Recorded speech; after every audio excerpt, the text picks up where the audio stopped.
welcome back to the InvestPaul podcast. I have Tim Bickmore with me today. Tim is the co-founder of LBW Wealth Management out of Madison, Wisconsin, and he's also the co-founder of Hyphaway, a financial planning application for advisors so they can better understand their clients' financial picture.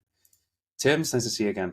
It's good to see you too, Cam. I appreciate allowing me to jump on the podcast. Excited of course. Pardon me? I said I'm excited to talk. We got a lot to talk about. We do. So, as a CFP yourself and, building up a financial planning tool, maybe a natural starting place, what do you think advisors typically get wrong when they're building out a financial plan for their clients?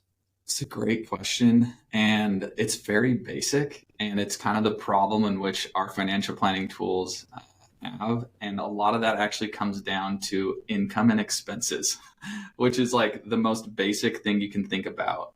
Typically speaking, in order to gather that information, most advisors at this point would just ask, they'd be like, hey, Cameron, how much do you make and how much do you spend?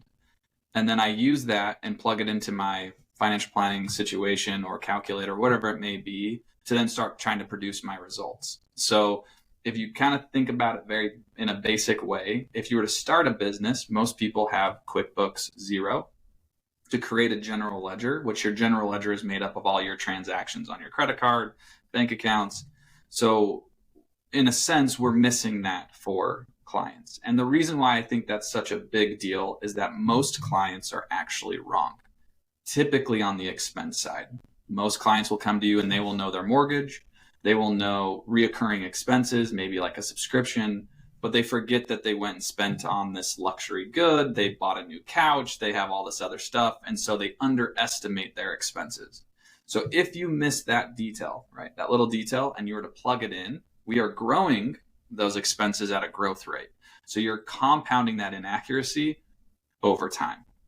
It is a big miss. I will say, though, to make sure you clean all of that and make sure you get the accurate, that is a difficult thing to do. And it's why it's not typically done today, because it's a lot of work to actually clean that up, make sure it's right. So is that an area you think, I know Mint has been discontinued now, which is very unfortunate, but is that an area you think that the personal finance applications were able to get right that a traditional advisor didn't have necessarily access to before? Yeah, I would say yes and no, in the sense that my yes is sure, you can go ahead and you can upload your stuff. If you talk to anybody, let's say who used Mint, Simplified, Rocket Money, what the biggest pain point they will say is, I don't want to go clean my transactions, because that's what you have to do. In order for that system to work, the transactions need to be categorized appropriately, or the information then being visualized in the analytics is incorrect. So that is a huge pain point for most, PFMs. And it's a pain point for me on how I do my planning. So that's really what we've tried to solve on the Hyphaway end. Is part of that is having a data pipeline to accurately clean and organize data from different sources. But that is something that's where I would say, no, they have missed. In addition to that, it's like a doctor, right? I was talking to one of our data engineers, and she helps in the health tech world. And she's like, oh, it's like going and getting your AC1 test as a doctor, right? I'm like, I don't even know what an AC1 test is. What does that even mean? So Mint and these PFMs may give you good data, but what do you do with it? You're just staring at information that you don't know how to interpret and utilize. In addition to that, it's a static picture. So it's okay, Cameron, here's where you're at. But what you're then going to ask is, well, what happens if I do something different? What if I buy that new house? What if I change my apartment? What if I get a secondary home? Right? And so then that forecasting or micro forecasting or modeling is also not really a part of a lot of these systems, which is really what people want. They don't want to see today and historical. They want to see today and what's happening moving forward in my line of work. So it's a little bit of yes, a little bit of no, in my opinion. So I guess, the V1 of the personal finance applications were very, current. This is what you're spending today or what you've spent historically. There wasn't a lot of insights per se. I remember there was insights in how you spent your money, but there wasn't a lot of predictability. So where do you see that going in the future? Do you see, the rise of AI? It is becoming a lot more forward looking and helping you plan? So AI is an interesting topic in itself, like generative AI. So generative AI came out and everyone's like, it's going to revolutionize what financial planners do. And I agree, it will. I think it's here to stay. I think LLM models and everything, and we are utilizing some of that on the back end, are extremely important. However, what's funny about it is if you understand LLMs, they are sourcing data from somewhere, and they're only as good as the data that they are sourcing. So again, if you are not organizing and making sure that that data is clean and accurate, the overall output that you'll receive from this LLM may actually cause more harm than good. And it's really difficult that you have to make sure that that data architecture and that data that you're sourcing is appropriate and right. In addition, it's kind of a black box. Advisors from a regulatory and compliance issue, like this is actually coming out and coming forward, where it's like, I have to prove how that calculation is being used. I have no idea how it's actually happening, but I am liable for that action. Right. So it's new, like everything, it's very new and it's coming. Do I think in 10 years that we're going to have some really awesome features that use generative AI? 100%.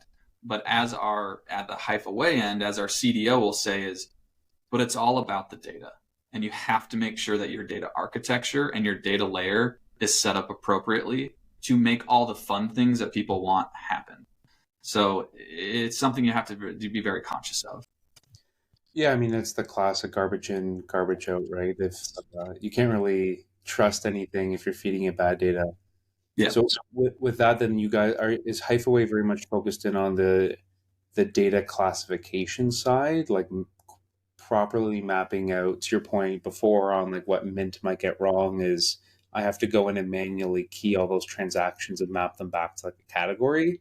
Yeah. Is that really like what you guys have been focusing in on with Hyphaway? So yeah, it would be the cornerstone or the beginning, right? So it's all about making sure that we can get that personal general ledger. The other thing that I think is important is that we are agnostic from a standpoint of where we capture that data. So we could bring it in from any aggregator and or bring it in from as basic as a CSV file.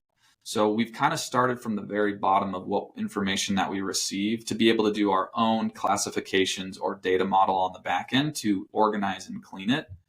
And that's a huge piece to the puzzle. It's hard, it's painful. We're getting pretty good at it.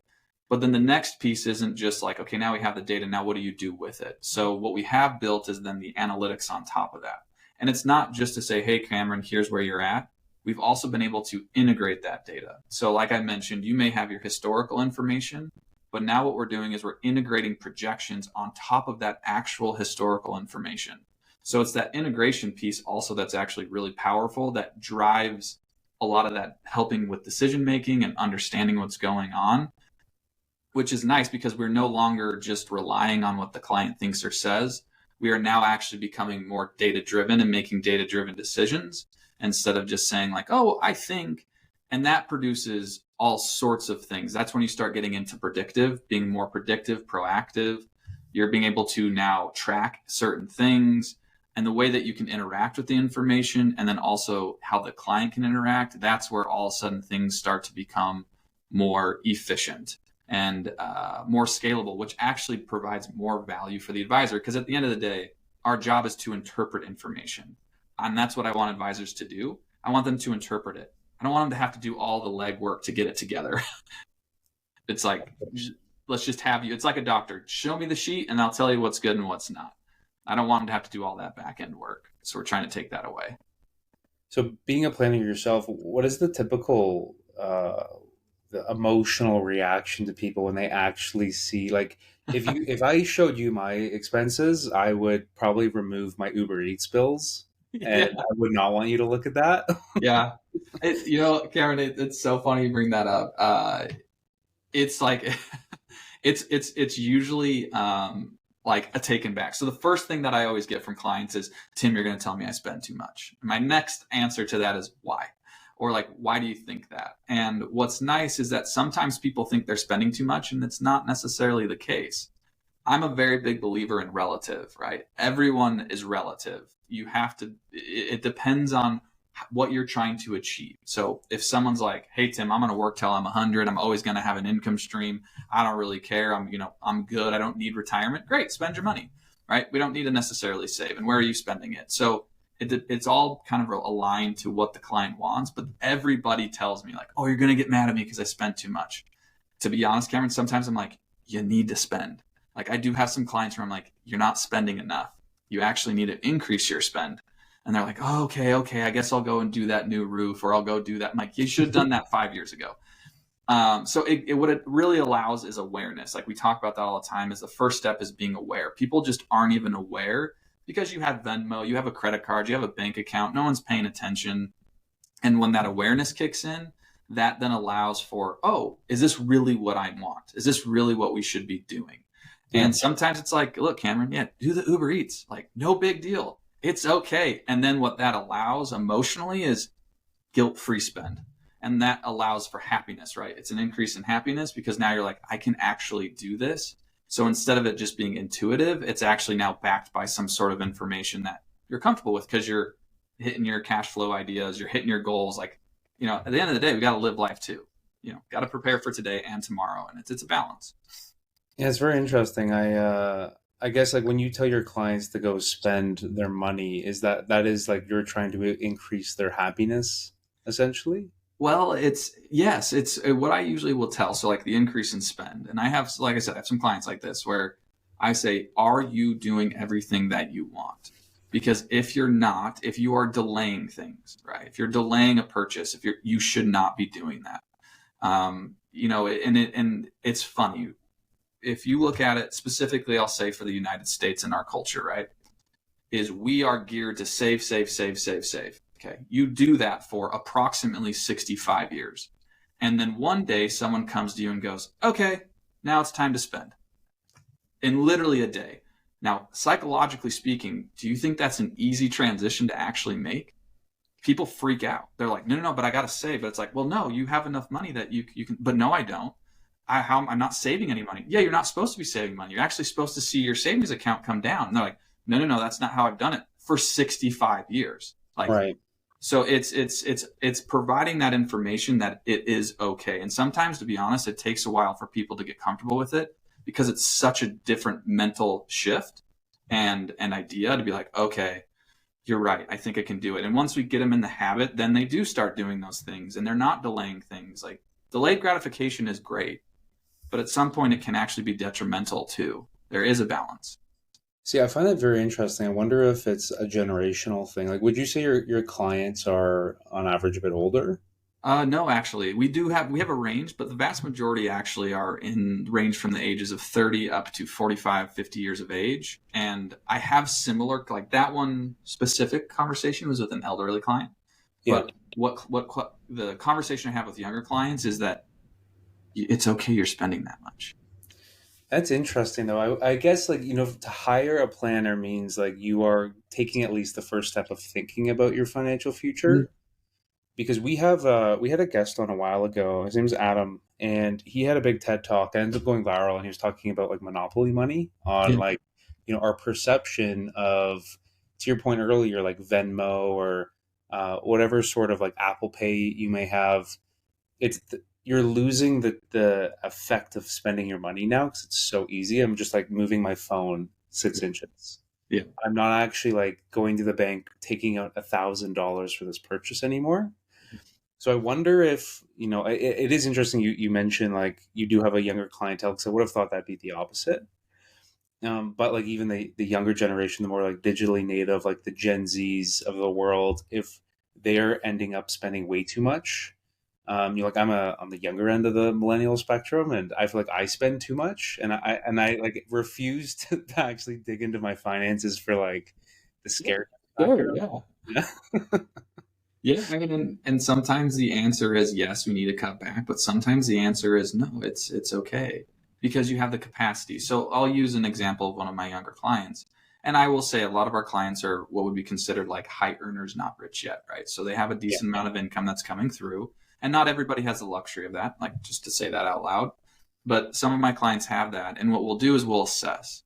And it will be like, okay, here's what we're spending. But we're saving. We're maxing out our 401ks. We're maxing out our IRAs. We're also putting X in here. And yeah, you're still spending X amount on clothing. That's okay. Where it becomes not okay is, oh, but now you want to off ramp that high paying job because it's too stressful. Now, Right. how do we figure out to make sure that we off ramp that? That's where we go in and be like, okay, maybe we need to cut back on our spending to maybe have a level that's not as high because what you're making right now isn't sustainable. So it comes back to also understanding like where you are as an individual and where your goals are aligned, right? And that's where you can start saying, okay, maybe we cut back. But if they're like, no, I'm secure, I feel good, it's consistent, then I would say, well, then don't stop doing that, right? Like you need to also spend money, and we are still hitting all of these things to prepare for tomorrow. And here are how, and here's why I think that I'm not just telling you that to tell you that. I actually see it in the numbers based off the way that we go about our planning. Interesting. Is there any other, common mess ups by individuals when they're thinking about planning for retirement? Oh, absolutely. So talking about my younger clients, the biggest thing I like to tell them is, planning for retirement is it's very hard because I always explain it as an analogy. It's like, hey, I'm a sniper, right? And I'm trying to figure out retirement, but I'm a sniper, and a mile away is my target, aka their goals, and that target's moving really fast across the space, and I have to anticipate wind, obstacles, right? And that's what we're trying to do to retire, right? And what I say is life happens fast. Things change. Everyone always pushes back on me like, no way, Tim, things don't change that quick. No, it does. And I watch it happen daily. Things will change. New kids, all of a sudden we're pregnant. Oh, wait, now my job is no longer secure. And so what I always like to say is I don't like to plan. I like to position. How do we position you for the unknowns, right? To make sure that you are secure if you no longer have that job. If this happens, that positioning allows for you to get to your end goal or your quote unquote plan. So the way I like to articulate it is it's iterative decision making over time makes up your financial plan. And sometimes people will then take it back. So then we're intentful on making decisions today, which will affect tomorrow, and being very aware of what that may be. I would also say, man, people don't understand the value of the dollar. They just don't. Because what it is it's different for everyone. Like you may value Uber Eats. Someone else may value cooking their own food. And so that means your spending patterns are very different. But what is really hard is society, influencers, everything pushes people to say, you should spend your money here. This is where you're going to get happiness. And so I always encourage my clients to pick, what do I want and what is important to me? Because when we look through budgeting, cutting expenses, they're like, oh, I'll just cut that. And I'm like, okay, cut back dining. So how often do you go on a date night with your spouse? Oh yeah, we probably do that like once a week. It's like really important to us. Oh, so we're going to cut there. Well, that's not cutting food. That's cutting that experience or that relationship-based building. Is that really feasible? Oh, I guess that's a good point. So it's like really understanding what you're doing and why. And then if it's like, oh, actually, we don't really like to go to dinner. We just kind of just do it, got in the habit. Great, cut it away. It's easy, right? So people always want certain things, and we just have to kind of break it down and explain. Like the emotional and behavioral side is so important, but then you can back it with, again, the data and information. Another interesting question I would love your opinion on is, if I think of myself, like I have money in the stock market Mhm. and I have a big expense that comes out, should I be thinking about, I should throw this on a line of credit and finance if I don't have the savings for it right now, like I should put it on some sort of debt vehicle rather than cashing my equity out of the market and losing on, the compound interest effect that builds over time? Good question. So the way that I would answer that very simply, and this is what one of the ratios we created at Hyphaway is what I would call an emergency fund sustainability rate or a cash recovery rate. So what I would want to see, right? And this is kind of applying to what we would like a HELOC strategy is what you're saying. Like, let's say I have a home equity Yeah. line of credit that I could pull off of instead of selling my investment. So to answer that question, you are correct. Is that the best way to optimize? Well, of course, you don't have to take that hit. Maybe the market's down and we're not up. Like it can be beneficial to keep that money in the long term. We always tell clients, we really want to see 5+ years in the market. Helps with market cycles. You need to have a long-term vision because we don't want to go into the market and have to pull when things are down, right? Long-term goes up. Short-term, you're doing this. So what we would say is what is your cash recovery rate? What that rate is how much cash do you have on hand, and how quickly with my excess cash flow after everything can I recover it? If it is low, meaning you have high cash flow relative to your savings, then the answer would be yes, because the way you can think about that is we'll take the HELOC and then you can aggressively pay it down with the cash flow that you have. If you are high, meaning you cannot recover your cash, I would say, Cameron, we made a mistake. We probably need to take it out of the market, because what you can't do is your cash will go down. You will then have another bill, which then will get you into more debt, and you do not have cash to pay for that going forward. And you're going to get in a debt cycle, and you're eventually going to sell out of that account anyways. Right.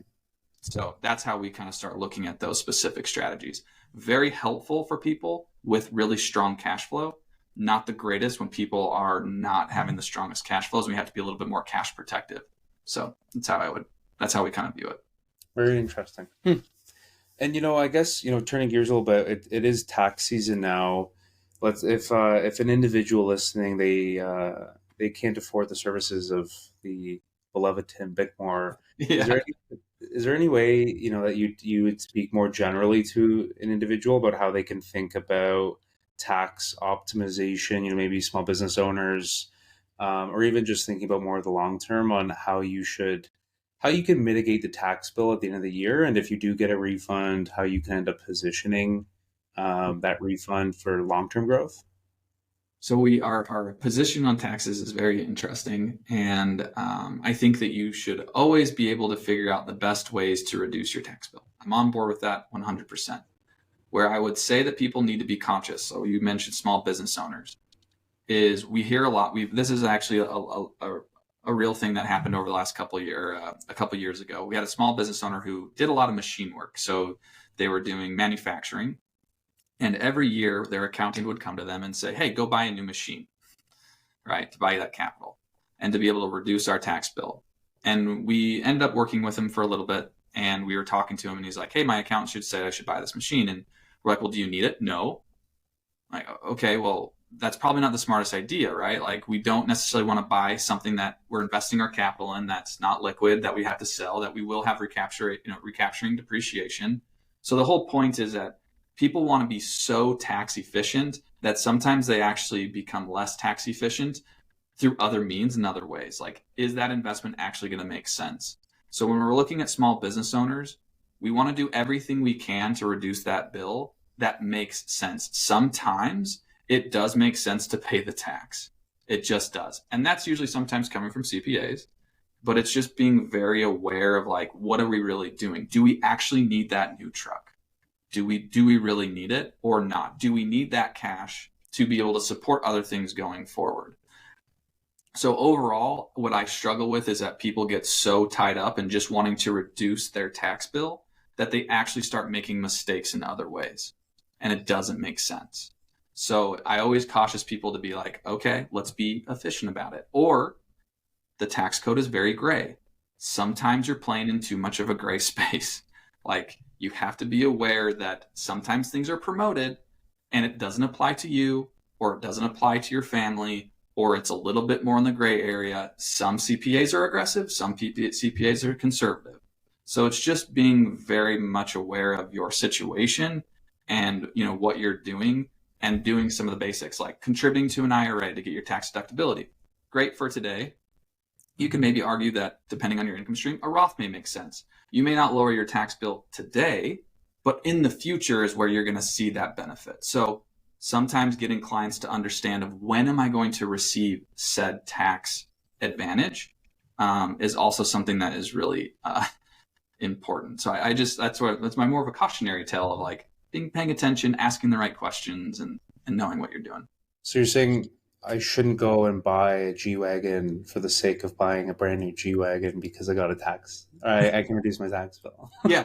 Well, and funny you bring up a G-Wagon, and why people bring up G-Wagons, because it actually fits within a certain tax code where you can write it off within your vehicle because of the weight of said vehicle. Yeah. And if you need it, great. Make sure you also know that it can be applied to your business and all that other fun jazz. But, it can be. But yes, you just have to be aware of it, of what it means.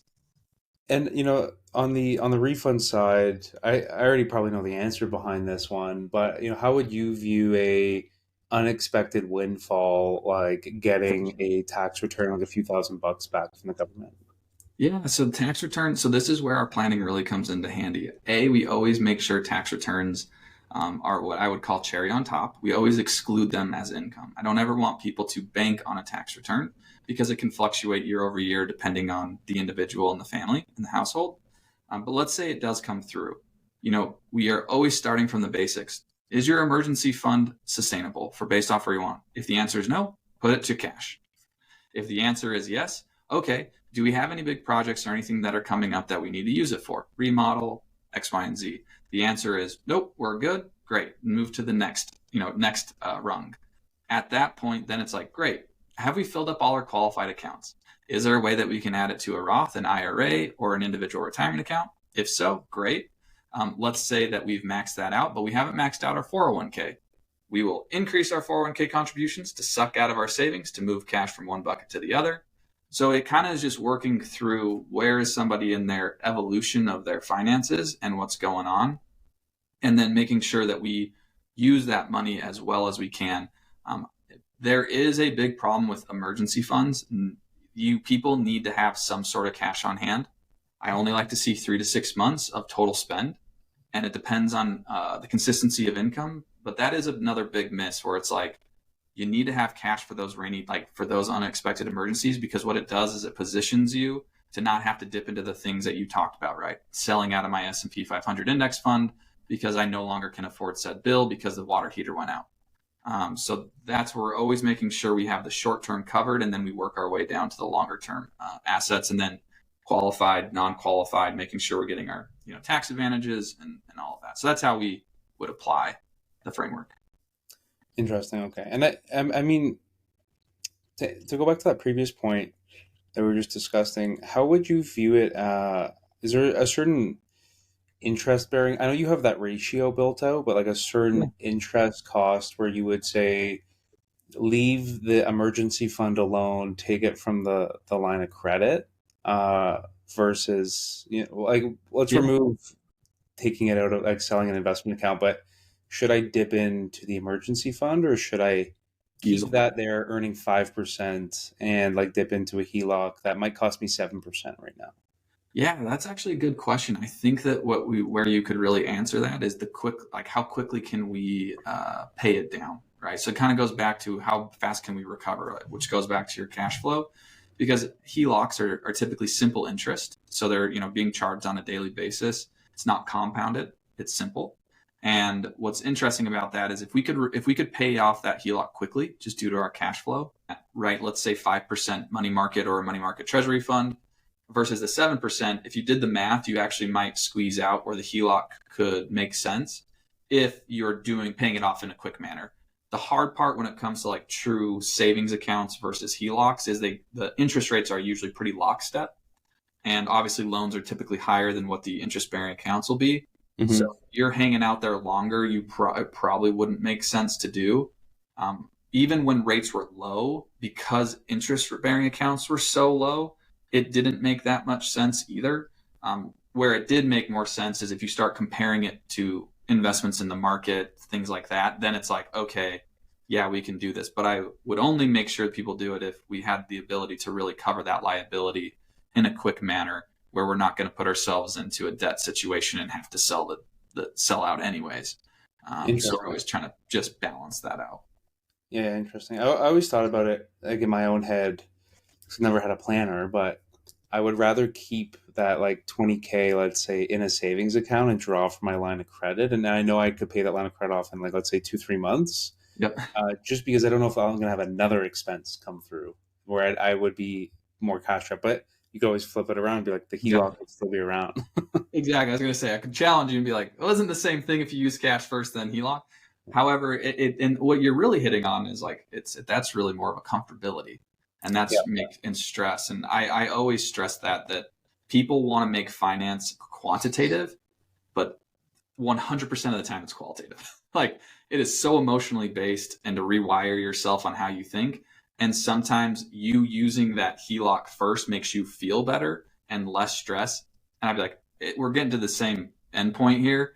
Like, let's do that if that makes you feel better, because Yeah. you just won't stress about it. And that stress is a real thing. Like, money stress is huge. It's one of the top reasons why people get divorced, right? Is money. So playing into that and understand the behavior of individuals, and going back to the data point, you learn a lot about people through their data, and you learn a lot about what's going on, what helps us also communicate to our clients. Like, hey, I get where you're coming from. I get where you're at. That makes sense, because I can kind of see it. The data tells a story. And what's funny is the client typically tells the very same story. Like, it's cool, geeky to be like, oh, I can see what you're saying within the information, because it creates patterns and stuff, which is fun. Right. Like you could see, like in January, I tried cooking at home more, and then February, I'm back to my old self. Yeah, then we might have a conversation like, Cameron, man, like, what's going on here? Like, what can we do to help, mitigate that? Or if you really want to do it, or you might be like, hey, man, I tried. I'm just not going to do it anymore. All right, Yeah. what you got to do. I'm building a company up here, Tim. I don't have all day for this. Yeah. I hear you. I hear you. That's funny. Tim, maybe we'll park her there. Okay. If anyone's interested in learning more, where can they find you? So, we're kind of everywhere. We have a website, lbwwealthmanagement.com. There's a little hyphen between that. We're on, LinkedIn. We are YouTube, the usual, like, right, all of that. And then on the Hyphaway end, it is hyphaway.com. And right now, again, we're kind of in getting close to a closed beta, so we're not quite there yet, but we are moving forward on it. And you can follow us on LinkedIn, Instagram, Twitter. Try to put things out, and just trying to change how advisors interact with information and that data layer through that company. So. Okay, wonderful. Yeah, we'll leave a link to the show notes so people can find that as well. Awesome. Well, thank you, Cameron. I appreciate you having me on. Of course, Tim, it was a pleasure as always. We'll see you soon. Thanks.